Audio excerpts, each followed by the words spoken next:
This week, we're answering a question from David who wants to understand the relationship between business brokers and business owners. He's a buyer. He's been frustrated by some of the stuff that he sees, and I'm going to tear it apart here today. I'm David C. Barnett, and you're tuned in to Small Business and Deal Making, the podcast, YouTube channel, and blog where I talk about buying, selling, financing, and managing small and medium-sized businesses while controlling risk. So if you're looking to take control of your future through buying a business one day, or if you already own a business and you're looking to grow or exit, you've come to the right place. I talk about interesting things, I talk to interesting people, and I answer your questions every week right here. So be sure to hit like and be sure to hit subscribe, and let's get to it. Are you thinking of growing your business or beginning a journey into entrepreneurship? Take a shortcut to success by buying an existing and profitable business the right way. Visit businessbuyeradvantage.com and learn more about my online training, group coaching, and consulting services designed to help you win. Welcome, everyone. I got a great comment from David, who was watching one of the other videos I made about dealing with business brokers, and I'll read you his comment. He says, I've been watching some of the videos you put out, and I can see that we skipped over what a normal arrangement between a broker and a seller would be. And I'm speaking monetarily. The parable about the dentist being a professional and the unprofessional ones that would be just like listings appear to be more like real estate agents. So he's talking about some of the context of that video dealing with business brokers. They're trying to get as many listings as they can, and then after acquiring the listings and time goes by, they'll lower the price of the sale based on things that should have been talked about at the beginning. So my two pointed questions would be, what is the average financial arrangement between the seller and the broker? And in your opinion, would you say there are more brokers that are trying to get as many listings as they can versus doing the right thing and explaining what a correct sales price would be? Thanks for your time, David. Thanks for your time, David, for putting this question in.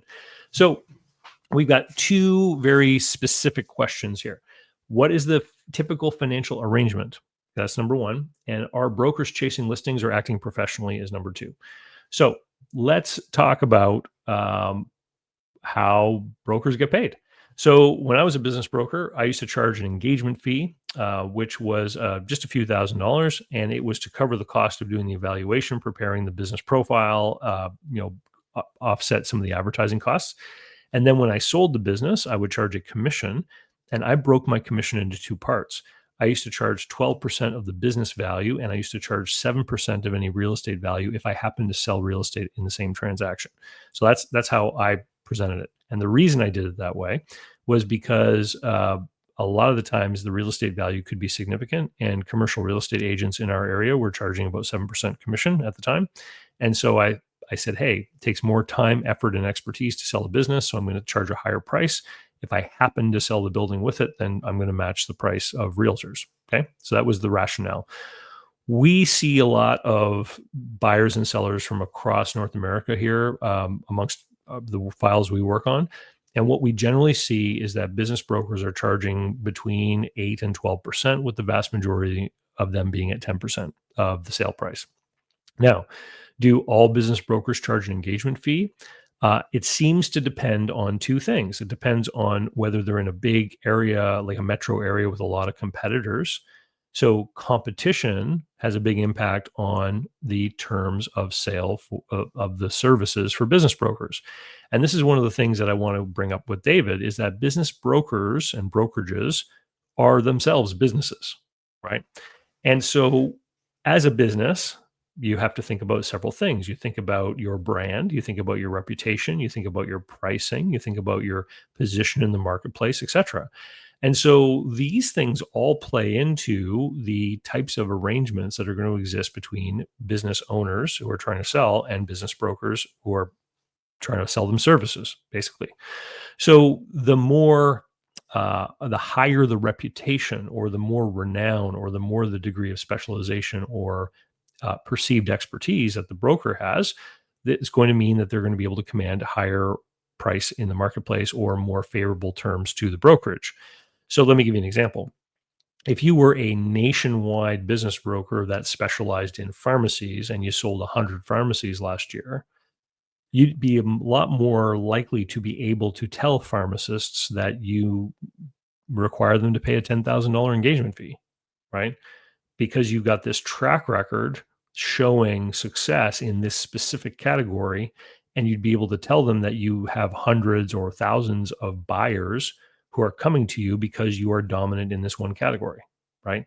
So the question of how do these financial arrangements work have a lot to do with how the business brokerage is running their business and doing their marketing.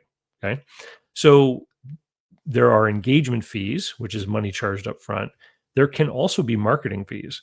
So in the sort of mid-market space, where typically they don't call themselves business brokers, they call them they call themselves M&A advisors, for example, to try to separate the two crews. They will often have a monthly fee. So they will say, we're going to charge you this engagement fee, then we're going to charge you a monthly marketing fee to cover our advertising and our outreach efforts. And then when we sell the business, we're going to charge a commission.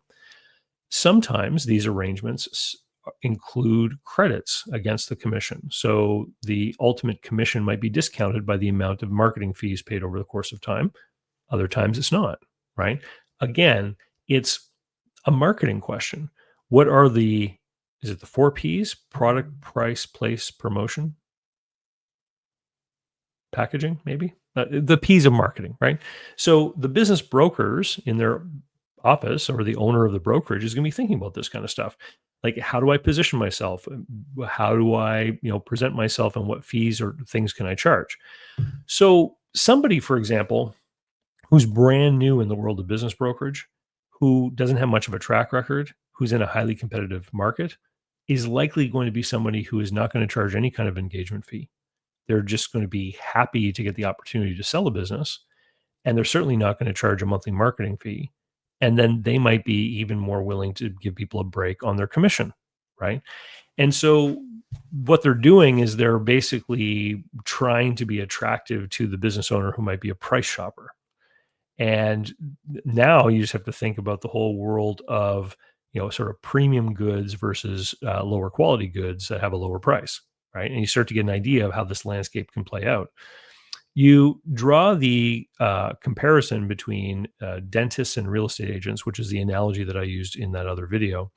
But one of the problems in the world of business brokerage is that business brokers who are inexperienced will look too closely at the world of real estate, and they'll draw conclusions or feel that strategies employed by real estate agents may work in the world of business brokerage when they may not, in fact.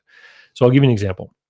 I know several real estate agents, and in the world of real estate, anyone who's licensed can list a property for sale. And then if you've got a multiple listing service, which exists pretty much everywhere in North America, any other real estate agent from any other firm can sell the house. So obviously, if you want to make money, all you have to do is list all the houses, and then you can even let other people sell them for you. And then you're still going to make money because you got the listing, right? So people that get into business brokerage might have the same sort of idea. Oh, the secret to making money in this is to get as many listings as possible. And that way I'll have the inventory. And if people want to buy these businesses, they have to come and talk to me.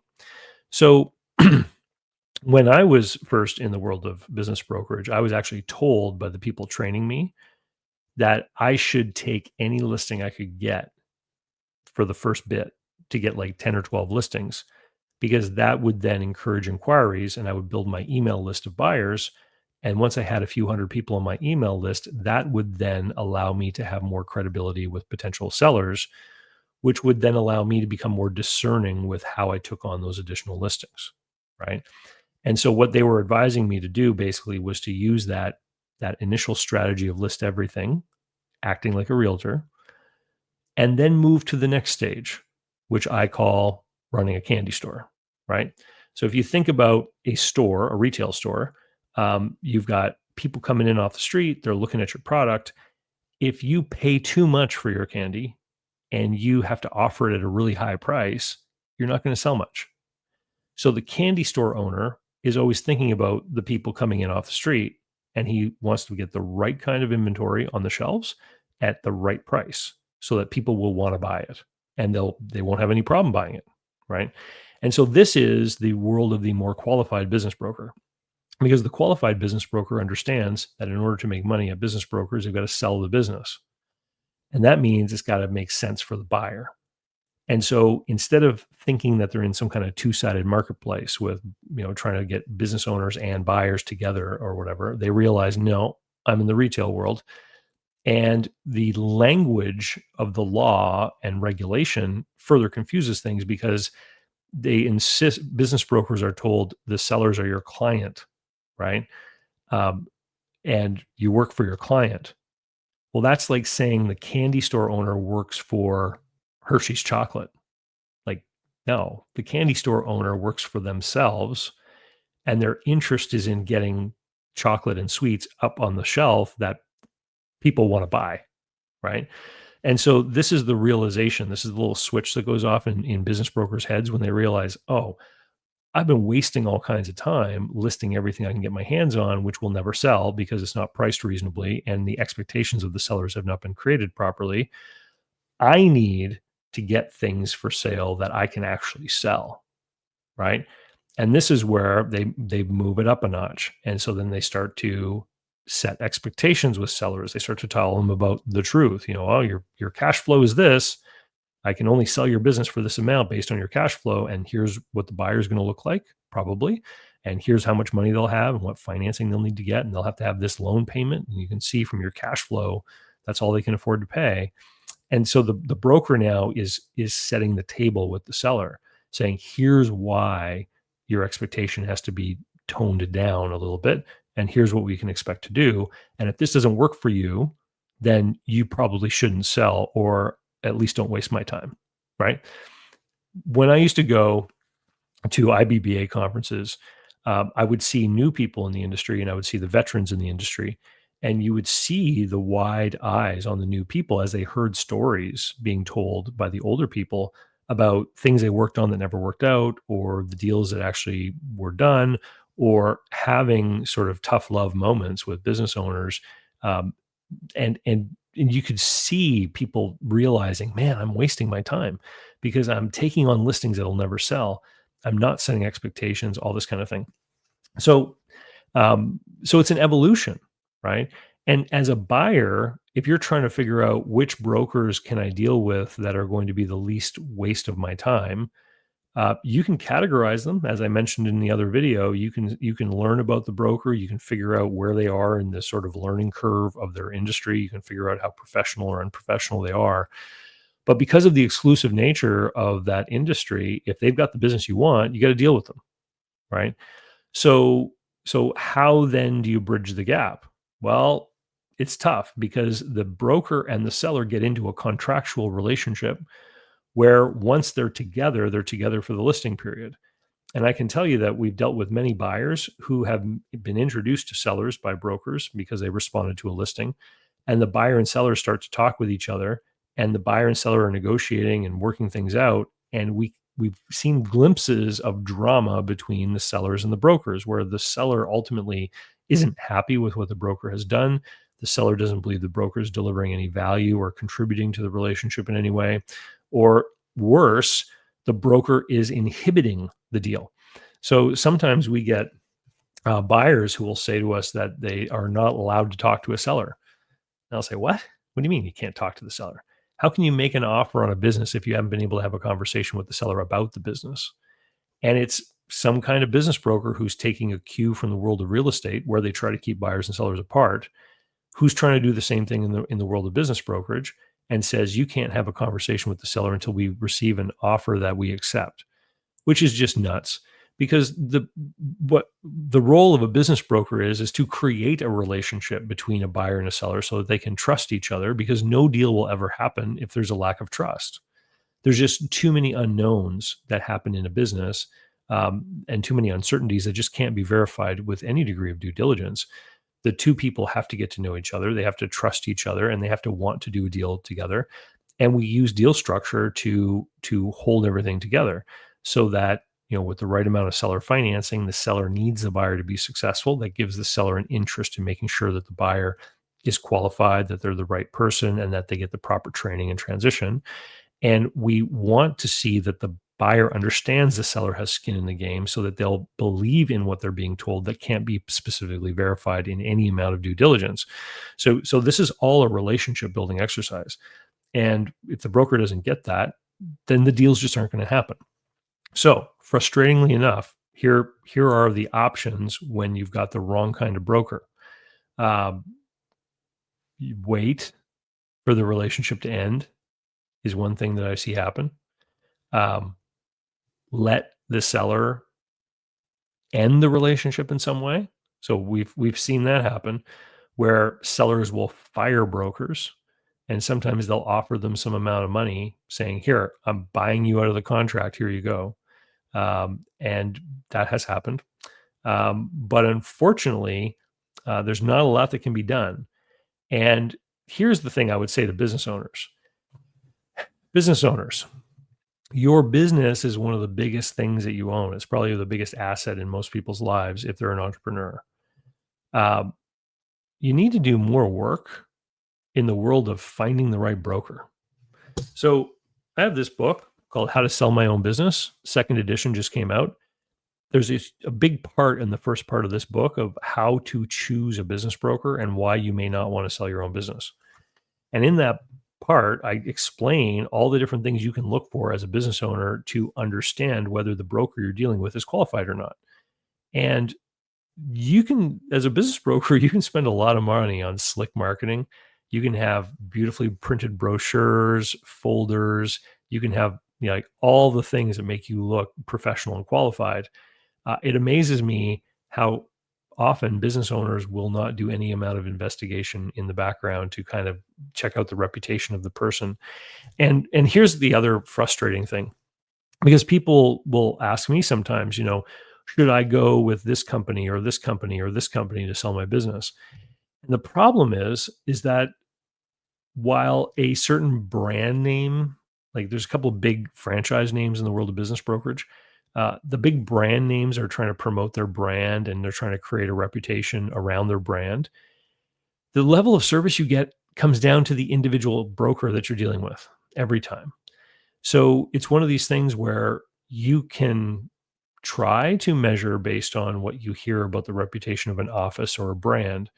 But at the end of the day, it's that individual person that makes all the difference. And as a business broker or sort of a business owner, if you've never sold a business before and you don't know what business brokers are supposed to be doing, it can become incredibly difficult to even know how and what to look for, right? It makes it very difficult. This is why, personal networks and things like mastermind groups and relationships between business owners are so important, so that you can reach out through your network and kind of hear what the reputation of a certain broker might be to see how other people feel about the way they did things. It can also make sense to sort of get second opinions from other people in an industry. Like we've actually had people hire us to review SIMs that their broker has put together for them, to get a second opinion on whether or not they thought that the SIM made sense or not. You should definitely, as a business owner, be asking for samples of the broker's work. What does that mean? It means I want you to show me some of the business profiles or SIMs that you've built for other clients. And then imagine yourself as a buyer, right? Imagine yourself as a buyer and say, if I was looking to buy a business like this, who would I likely be? What kind of money would I have to put down? How much would I have to borrow? And do the math. Look at it and see if it is within any, realm of possibility that the business and deal you're being offered in that profile actually could make sense. And if you realize pretty quickly that there's a lot of missing pieces, then that's your first indicator that there's something wrong with that broker. And with that, I'll say thank you very much. There's a QR code up here in the corner, right there. It leads over to the email list. As always, we give out 7 free gifts in the first few weeks that you're a member of the email list. So if you're interested in learning more about buying and selling businesses, you should sign yourself up. David, thanks for the comment that led to today's video. As always, if you have questions or comments about any of our stuff, just leave a comment down below, and we may choose your comment to be the subject of a video that's coming up. And I will thank you all, and we'll see you soon. Cheers. Don't forget, don't forget, we work with buyers and sellers. So if you want help on doing a deal, give us a call. Cheers. So, how can you learn more about buying, selling, financing, and managing small and medium sized businesses? Easy. Go over to my blog site, davidcbarnett.com, where you can learn more about me and how I work with my clients. You can learn more about my books and courses that I prepared for you. You can find out how to subscribe to my email list, the YouTube playlists, and more. There's literally hundreds of hours of content there, all for free, and I'd love for you to be my guest. Special thanks go to Mark Willis at Lake Growth Financial, today's video sponsor. Mark helps people better manage their personal and business finances through the Bank on Yourself insurance strategy. This is something I've done personally and I've seen others use it successfully for years. Go to newbankingsolution.com to find all the interviews I've done with Mark and learn more about the advantages of these programs. While there, sign up for a free consultation to learn what this solution might look like for you.